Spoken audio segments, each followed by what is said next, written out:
Guys, आज मैं आप लोगों के लिए एक न्यू कोरियन ड्रामा एक्सप्लेन करने वाली हूँ जिसका नाम है सिंड्रेला एट 2 AM। एपिसोड के शुरुआत में हमारी फीमेल लीड युनसो को देखते हैं जो कि मेल लीड जोवॉन की मॉम के सामने बैठी हुई थी एक रेस्टोरेंट के प्राइवेट रूम में।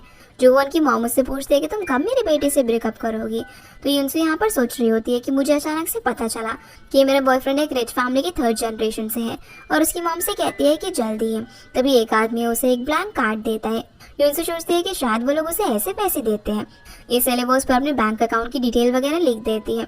जो देखकर मॉम कहती है कि अच्छा है, मुझे लगा था कि तुम नहीं मानोगी, लेकिन तुम तो बहुत ही शांति से मान गई और कब तक मेरे बेटे के साथ सब कुछ खत्म करोगी। युनसो इस सब के लिए 2 महीने मांगती है और बोलती है कि हम दोनों एक दूसरे को 1.5 साल से डेट कर रहे थे और बहुत ही ज्यादा खुश थे। अगर मैंने भी डायरेक्टली ऐसे ब्रेकअप किया तो उससे आप ही पर शक होगा। मैं उसे खुद से डिसलाइक कराऊंगी कि वो मेरे से ब्रेकअप कर सके, और मुझे हम दोनों का गैप पता है कि हम दोनों साथ नहीं हो सकते, तो आपको चिंता करने की जरूरत नहीं है। ये सुनकर वो उससे कहती है कि तुम तो काफी इंटेलिजेंट हो, क्या तुम्हें सच में पता नहीं था कि वो मेरा बेटा है, और क्या तुम उसे सच में पसंद करती हो। युनसो अब यहाँ पर पास मेमोरी याद करती है जब घर जाते वक्त जोवॉन उसे टीम लीडर कहकर बुलाता है और पूछता है कि क्या तुम घर जा रही हो, तो बहुत ज़्यादा खुश होती है। फिर वो मॉम से कहती है कि मैंने उसे बहुत ही लाइक किया था, लेकिन मुझे पता है कि कौन सी चीज़ कंटिन्यू करनी चाहिए और कौन सी नहीं। फिर जब वो वहाँ से जा रही होती है तो सोचती है कि जब सिंड्रेला उस पार्टी में गई थी और प्रिंस से मिली तो कितनी ज़्यादा खुश थी। फिर 2 बजे के बाद जब वो असली रूप में आ गई तो क्या वो ऐसे ही फील कर रही होगी, और मैं एक ऐसे रिलेशनशिप में नहीं रह सकती जो कि मेरे प्राइड को हर्ट करे। जिसके बाद वो अपनी फ्रेंड येरी के रेस्टोरेंट में जाती है।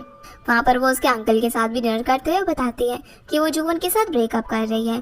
जो सुनकर येरी तो काफ़ी ज़्यादा शॉक हो जाती है और रीज़न पूछती है।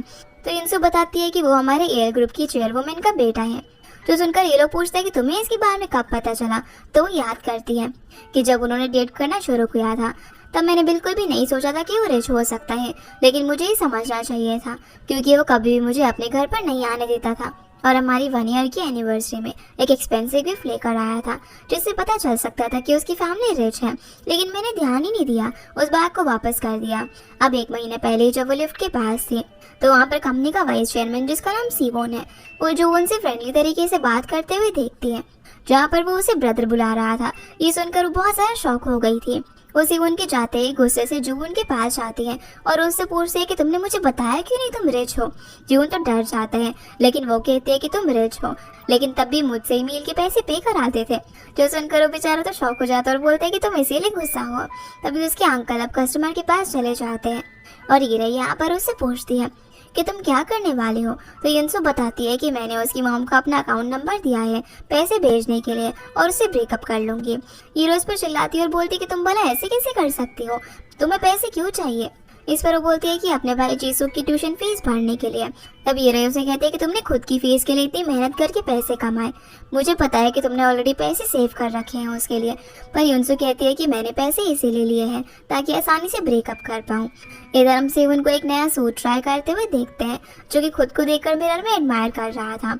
इसी बीच जोवॉन युनसो को बार बार कॉल लगा रहा था, लेकिन वो उसका फोन नहीं उठाती। सेवन अब यहाँ पर जैसे जोवॉन से पूछता है कि कैसा है तो वो बोल देता है कि कुछ भी ठीक नहीं है। सेवन कहता है कि ऐसा नहीं हो सकता, ये तो बेस्ट फैब्रिक और बेस्ट डिजाइनर ने बनाया है। जो सुनकर जोवॉन पूछता है कि आखिर तुम किसकी बात कर रहे हो। मैं तो यहाँ पर युनसो की बात कर रहा था, वो मेरा फोन नहीं उठा रहे। तो जीवन कहता है कि इसमें वाला कौन सी बड़ी प्रॉब्लम है, मैं और मेरी वाइफ तो बस ये चेक करते हैं कि हम जी रहे हैं या फिर नहीं। वैसे भी हमारी फैमिली में मैरिज सिर्फ कॉपरेशन के लिए होती है, फीलिंग्स के लिए नहीं। और उसे उसकी वाइफ का सोशल मीडिया अकाउंट दिखाने लग जाता है और बताता है कि वो अपडेट के लिए सिर्फ अपनी वाइफ की प्रोफाइल देख लेता है जो कि अभी पेरिस में थी और उसका नाम मीचिन होता है। साथ ही वो ये भी बताता है कि वो अपनी अपडेट्स में हमारी चीज़ों को दिखाकर सेल बढ़ाती है, भला इससे अच्छा और क्या ही हो सकता है। इसी बीच जीवन को युनसो का मैसेज आता है कि वो आराम कर रही है और उससे कल बात करेगी। अगले दिन अब युनसो बिल्डिंग के सामने खड़ी होती है और सोचती है कि आज से मुझे उसे अपने आप को डिसलाइक करवाना है, लेकिन वो ये कैसे करेगी। तभी वहाँ पर जोवॉन आता है, उसे गुड मॉर्निंग विश करता है। जो सुनते ही वो स्माइल करने लग जाती है, पर उसके जाते ही फ्रस्ट्रेट होती है कि यार ऐसा तो नहीं होना चाहिए था। अब वो वॉशरूम में जाकर इंटरनेट पर सर्च करती है कि कैसे अपने बॉयफ्रेंड को खुद को डिसलाइक करवाएं, जिसमें पहला ऑप्शन होता है कि वो उससे पैसे मांग ले, लेकिन वो इमेजिन करती है कि अगर वो उससे पैसे मांगेगी तो वो तो ऑलरेडी इतना रिच है, वो कितने भी पैसे उसे दे सकता है। दूसरा ऑप्शन भी उसे पसंद नहीं आता, पर जब वो तीसरा ऑप्शन देखती है तो वो उसे ठीक लगता है। उसे चूज करके वो अपनी सीट पर जाकर बैठ जाती है और अपने आईब्रोज को फ्रॉन करने लग जाती है कि ऐसे करने से ना वो उसे डिसलाइक करेगा।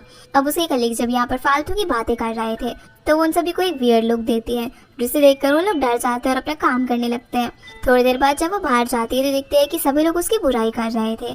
अब जैसे एम्प्लॉय वापस से काम करने के लिए जा रहे थे तभी वो यहाँ पर गुस्से में जीवन से बोलने लग जाते हैं कि ये सारे सुपीरियर्स तो सिर्फ अपने बारे में सोचते हैं। देखो हमारे रेस्ट एरिया में सिर्फ ग्रीन टी के अलावा कुछ भी नहीं है, जबकि दूसरी कंपनी में तो आइसक्रीम वगैरह और मसाज चेयर भी होती है। ऑफिस के बाद अब जब युनसू और जुवॉन कैफे के अंदर मिलते हैं तो युनसू यहाँ पर उसे अनॉय करने के लिए टैंट्रम शो करती है कि मुझे कुछ पीना नहीं है, मुझे कुछ खाना है। वो पूछता है कि क्या खाना है पर वो बोलती है कि मुझे नहीं पता। जो सुनकर वो शॉक होता है और याद करता है कि वो हमेशा तो ऐसा नहीं करती और खुद ही डिसाइड करती है। अब वो मोस्टली जो भी चीज़ खाती है वो उन सभी के नाम लेता है, लेकिन वो अलग अलग रीज़न देकर उन सभी डिशेस को मना कर देती है। तो वो आखिर में उसका हाथ पकड़कर उसे एक रेस्टोरेंट में लेकर जाता है। वहाँ की डिश देखकर युनसू अपने आप को रोक नहीं पाती और स्माइल करने लग जाती है, पर जो वो उनकी शक्ल देखकर बोलती है कि वैसे मैं यहाँ पर आना तो नहीं चाहती थी, लेकिन अब आ गई हूँ तो खा ही लेते हैं, ये बोलकर खाना शुरू कर देती है। पर वो उसे देखकर सिर्फ स्माइल कर रहा था और कहता है कि मुझे पता है कि तुम यहाँ का खाना पसंद आएगा। तभी जोवन उससे पूछता है कि तुम कल से ना कुछ अजीब बिहेव कर रही हो, और उसके भाई जीसुक का नाम लेता है कि क्या उसने कुछ किया है। ये सुनकर वो उस पर चिल्लाने लग जाती है कि क्या तुम्हें बस यही लगता है कि मेरा छोटा भाई बस प्रॉब्लम क्रिएट करता रहता है। जो सुनकर जोवन डरकर उसे समझाने लग जाता है कि नहीं नहीं ऐसा नहीं है, मैंने तो ऐसे ही पूछा, और उसे सॉरी बोलकर पूछता है कि मुझे ऐसा क्यों लग रहा है कि तुम मुझे जबरदस्ती खुद पर गुस्सा दिलाने का ट्राई कर रही हो। जो सुनकर युनसू हैरान होकर उसे मना करने लग जाती है और फिर वॉशरूम का बहाना करके चली जाती है। वो सोचती है कि यार मैं क्या करूं, मैंने सोचा था कि मैं इसे थोड़ा पहले डिस्टेंस हो जाऊंगी और इसे अनॉय करूंगी, उसके बाद इसे बता दूंगी कि मैं किसी और को पसंद करती हूँ, लेकिन ये तो किसी भी बात पर नाराज ही नहीं हो रहा। अब जब वो बाहर आती है तो जो वो उनको वहाँ के ओनर से बात करते हुए देखती है कि तुम्हारी गर्लफ्रेंड गुस्से में है, तुमने आखिर क्या किया है। पर उसे भी इस चीज़ के बारे में पता भी नहीं था। वो उसे बोलते कि तुम डरे हुए ना, तो बोलता है कि हाँ लेकिन ऐसे गुस्से में वो बहुत ही ज़्यादा क्यूट लगती है। अब उसके जाने के बाद युनसू की तरफ देखकर बस स्माइल करता है। वो सोचती है कि मैं तुम्हारे साथ भला कैसे ब्रेकअप करूँ। इधर हम सेवन और उसकी मॉम को साथ में डिनर करता हुआ देखते हैं। वो उसे बताती है कि युनसू ने पैसे लेकर ब्रेकअप के लिए हाँ बोल दिया है, कम से कम वो किसी और की तरह तो नहीं है ना। पर सेवन ये सुनकर शॉक हो जाता है कि वो पैसे लेकर ब्रेकअप कर रही है और कहता है कि ये उसकी पर्सनालिटी से मैच ही नहीं होता। पर मॉम यहाँ पर उससे और उसकी वाइफ की हालत के बारे में पूछती है तो बताता है कि मैंने अभी उससे बात की रास्ते में आते हुए, और बताने लग जाता है कि वो क्या कर रही है, जबकि वो ये सब उसकी पोस्ट को पढ़कर बता रहा था। मॉम बोलती है कि देखो पहले तुम्हें साथ आने में थोड़ा सा प्रॉब्लम हुई, लेकिन बाद में सब कुछ अच्छा हो गया ना, क्योंकि इन लोगों के बिजनेस मैरिज थे, और देखना बाद में जोवन भी मुझे इस सब के लिए थैंक यू बोलेगा। जो सुनकर सेवन बस शांति से डिनर करता है, क्योंकि बिजनेस के लिए मॉम उसके प्यार को भी ठुकरा रही थी। अब जब वो बाहर आता है तो सोचता है कि युनसू जीवन का हार्ट ब्रेक करने वाली है और उसने पैसे भी ले लिए। इधर युनसू अपने फ्रेंड के रेस्टोरेंट में जाती है, जहाँ पर हीरो उससे पूछती है कि क्या तुमने ब्रेकअप कर लिया, पर वो कुछ नहीं बोलती। अंकल यहाँ पर उसे बोलते हैं कि मैंने ना नई ड्रिंक बनाई है, उसे ट्राई करो, और लोग जानबूझकर उसे बहुत ज़्यादा ड्रंक करा देते हैं। ड्रंक होने के बाद ये उसे बोलती है कि तुम जुगुन को बहुत ज़्यादा पसंद करती हो, तुम ऐसे उसे ब्रेकअप नहीं कर सकती। पर युनसू कहती है कि मैं कर सकती हूँ, तुम देखना चाहती हो। वो उसे टेक्स्ट करने लग जाती है कि वो होपलेस हो, अब ब्रेक बस इतना ही लिखती है। तभी उसकी फ्रेंड उसे रोक देती है और बोलती है कि ड्रंक होकर ऐसे ब्रेकअप करना बहुत ज़्यादा वर्स्ट होता है, जहाँ दोनों ही फ़ोन को खींचने लग जाते हैं। पर युनसू अब रोते हुए कहने लग जाती है कि मैंने ऑलरेडी उसकी मॉम से पैसे ले लिए हैं, मैं सबसे ज़्यादा वर्स्ट हूँ, और उसे 2 महीने तक टॉर्चर करने से अच्छा है कि एक ही बार उसे हर्ट करके सब कुछ ख़त्म कर दो। ये बोलकर वहीं पर सो जाती है। अगले दिन अब हम जीसॉक को ब्रेकफास्ट बनाते हुए देखते हैं। तभी युनसू भी अपने रूम से बाहर आ जाती है। वो उससे पूछता है कि सब कुछ ठीक है ना, कल तुमने इतना ज़्यादा ड्रिंक क्यों की थी, पर वो कुछ भी नहीं बोलती। उसके बाद वो जो उनकी बातें करने लग जाते हैं। वो उसे वीकलिंग कहकर बुलाते हैं कि मुझे तुम्हारा बॉयफ्रेंड बिल्कुल भी पसंद नहीं है, वो कैसे कपड़े पहनता है, देखकर ऐसा लगता है कि वो बहुत ही ज़्यादा पुअर होगा। पर वो इमेजिन करती है कि कैसे वो कंपनी में डैशिंग सूट और अपने असिस्टेंट के साथ आएगा। तभी वो अपना फ़ोन देखती है, उसके कलीग का मैसेज आया हुआ था। उसे देखकर वो एकदम से शॉक हो जाती है, क्योंकि कल का वो मैसेज गलती से उनके ग्रुप में सेंड हो गया था। जिसे देखकर वो काफ़ी ज़्यादा फ्रस्ट्रेट हो जाती है कि अब वो क्या करे। ऑफिस जाते हुए अपनी कॉल हिस्ट्री भी देखती है। उसमें उसने रात में 1 मिनट तक जुगुन से बात की थी, लेकिन उसे कुछ भी याद नहीं था कि उसने क्या बात की। जैसे वो अब ऑफिस के लिफ्ट में पहुंचती है तो जुगुन वहां पर पहले से ही मौजूद था। जहाँ वो उससे पूछ लेती है कि हमने कल क्या बातें की थी। मैं ड्रंक थी, मुझे तो कुछ भी याद नहीं है। तो बोलता है कि तुमने जो टेक्स्ट भेजा था उसी के बारे में पूछने के लिए मैंने कॉल किया था और हमने नॉर्मल बात करके फ़ोन रख दिया था। जो सुनकर वो रिलैक्स हो जाती है। तभी वहाँ पर उनके साथ वाले 2 कलीग्स आते हैं जो युनसो से पूछने लग जाते हैं कि तुमने कल ग्रुप के अंदर मुझे टेक्स्ट किया था, आखिर वो क्या था। वो अपना दिमाग लगाकर कहने लग जाता है कि ब्रेक का मतलब हेयर, और होपलेस की बात कही तुम जून के बारे में तो नहीं कह रही थी ना, क्योंकि देखो वो अपनी हेयर कट पे बिल्कुल भी ध्यान ही नहीं देता। और फ्रस्ट्रेट होकर पूछता है कि आखिर बता भी दो ना तुम किसको होपलेस बोल रही थी।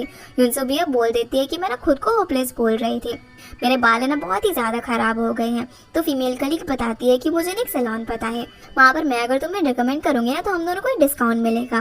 तो वो ओके बोल देती है वहाँ पर जाने के लिए। ऑफिस के बाद हम उसे सैलून में हेयर वॉश कराते हुए देखते हैं, जहाँ पर वो सोचती है कि आखिर मैं ही सब यहाँ पर क्या कर रही हूँ। जैसे वो बाहर आती है तो सोचती है कि क्या सच में उन्होंने कल यही बात की। तभी वो कल की कॉल रिकॉर्डिंग सुनती है जिसमें वो जून से कहती है कि हम ब्रेकअप कर लेते हैं।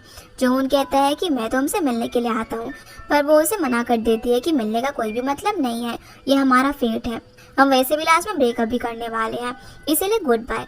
जो रिकॉर्डिंग सुनकर वो एकदम से शॉक रह जाती है। वो अब कैफे में जाकर जून से मिलती है और उसे पूछती है कि मैंने तो तुमसे कल की बात की, उसके बाद भी तुम इतना नॉर्मल कैसे रह सकते हो। वो कहता है कि मैं ऐसे प्रिटेंड करना चाहता था कि मैंने कभी कुछ सुना ही नहीं, और बोलता है कि मुझे पता है कि तुम मेरी मॉम से मिली। और याद करता है कि जब से वो डिनर करके बाहर आया था तभी वो अपनी मॉम से मिलने के लिए जा रहा था।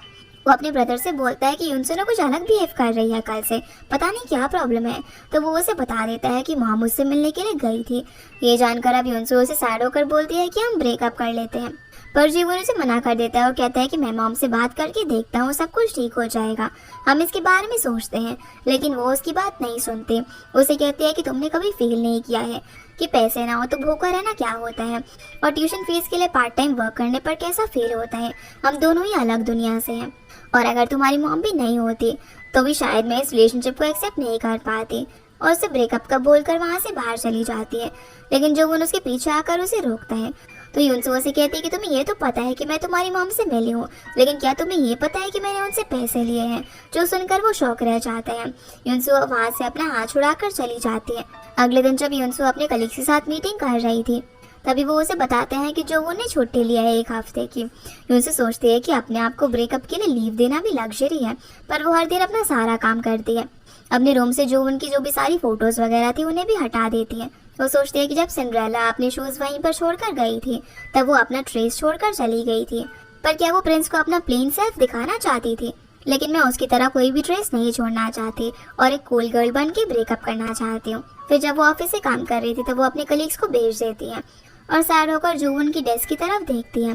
वो बोलती है कि ये चॉइस मैंने ही चूज की है, एक ऑर्डिनरी लाइफ बिना लव के, तो मुझे इसे एंड्योर करना ही चाहिए। अगले सीन में अब हम उसे हीरा से कॉल पर बात करते हुए देखते हैं। वो स्टेयर्स पर चल रही होती है। हीरा उससे पूछते हैं कि जूवन अपने वेकेशन से कब वापस आ रहे हैं, कहीं उसे अब्रॉड तो ट्रांसफर नहीं कर दिया क्या। इस पर उनसे बोलती है कि हाँ शायद ऐसा ही है, पर हाई हील्स पहनने की वजह से तभी वो स्टेयर्स पर अचानक से ट्रिप कर जाती है और फोन रखकर याद करती है कि कैसे बाहर वो ऐसे एक बार ट्रिप हुई थी। तभी उसे वहाँ पर जूवन मिलता है। वो उसकी ऐसी हालत देखकर उसे बेंच पर बैठाकर उसके लिए स्लीपर्स और बैंडेज लेकर आता है। अब वो तो खुद ही बैंडेज लगाना चाहता था, पर वो थोड़ा सा शाई फील कर रहा था और उससे पूछता है कि थोड़ा सा ज़्यादा हो जाएगा ना, तो वो हाँ बोलती है। इसीलिए वो खुद से ही बैंडेज लगाती है और दोनों खुश होते हैं। तभी इनकी कंपनी में बहुत सारे लोग मसाज चेयर वगैरह सब कुछ लेकर आते हैं। एम्प्लॉयज जब देखते हैं कि उनके रेस्ट एरिया के अंदर बहुत सारे खाने के स्नैक्स, आइसक्रीम, यहाँ तक कि कॉफ़ी मशीन भी आ गई थी, ये देखकर वो काफ़ी शौक हो जाते हैं। वो लोग युनसो को मैसेज करके इस बारे में बताते हैं और एक फ़ोटो भी भेजते हैं, जिससे उसे पता चलता है कि जूवन अब कंपनी का डायरेक्टर बनकर वापस आया है। ये देखकर वो काफ़ी ज़्यादा हैरान हो जाती है। तभी कंपनी के अंदर जूवन की यहाँ पर एक बहुत ही ज़्यादा ग्रैंड एंट्री होती है। ये सब देखते ही युनसो फटाफट से स्टेयर से भागने लग जाती है, लेकिन हील्स की वजह से वो गिरने वाली थी, पर जूवन आकर उसे बचा लेता है और उसे नीज पर बैठकर हील पहनाता है। वो उसे बोलता है कि वो लोग मुझे अब्रॉड भेजना चाहते थे, लेकिन मैं नहीं गया, इसलिए मुझे उन्हें मनाने में और यहाँ आने में थोड़ा सा टाइम लग गया। तुम मुझसे ब्रेकअप करना चाहती हो ना, तो ये तुम्हारी चॉइस है, लेकिन तुम्हें फिर से परस्यू करना ही मेरी चॉइस है। तुम इसके लिए कुछ नहीं कर सकती, तो मेरे ऊपर थोड़ा सा पिटी करना, क्योंकि अब मैं तुमसे चिपकने का कोई भी चांस नहीं छोड़ने वाला। जो सुनकर वो शौक हो जाती है, क्योंकि सभी लोग उन्हें ही देख रहे थे। इसके बाद हम जूवन को वहाँ पर देखते हैं जहाँ पर वो इन लोगों के साथ काम किया करता था। वहाँ पर डायरेक्टर बेओरली तो बहुत ज़्यादा डरे हुए थे। जैसे उन्हें पता चलता है कि जैसे वो इतना टाइम से इंटर्न समझकर उसके साथ बुरा बिहेव कर रहे थे, वो असल में कंपनी का डायरेक्टर है। वे यहाँ पर उसे सॉरी बोलते हैं कि वो लोग इग्नोरेंट थे जो कि आपको पहचान नहीं पाए, पर जुवन कोई भी ग्रज नहीं रखता। वो बोलता है कि जैसे आप लोग मुझसे पहले काम करने के टाइम बिहेव करते थे वैसे ही बात करो। वो अब उनके लिए यहाँ पर जो कॉफी लेकर आया था उन्हें देता है। वे से कहता है कि तुम्हारी जो स्पेशल कॉफी है वो लाया हूँ।